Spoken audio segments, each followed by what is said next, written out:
So last weekend we took ourselves over to Millport to do the gin tour and tasting at Isle of Cumbrae Distillers. We hopped on the ferry at Largs and took a boat over to the island. We were lucky enough to get some cracking weather, so we stood outside. The Isle of Cumbrae is also known as Scotland's most accessible island, so it was the shortest ferry trip ever. It literally only took us 8 minutes.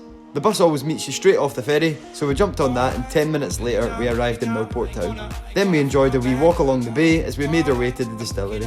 Isle of Cumbrae Distillers was only founded in September 2020, so they're actually a fairly new distillery. It was also started by a unique team of 5 international women, and they're proudly one of the few all-female distilling teams in Scotland. Ironically, the idea actually started when they were drinking gin together at the local quiz night in one of the pubs in Millport town. Anyway, it was a fantastic day out. As the tour started, we were given a welcome gin and tonic. Start as you mean to go on, I suppose.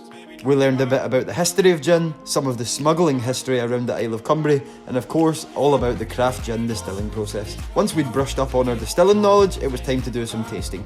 First off, we got to try their gin called Nostalgin.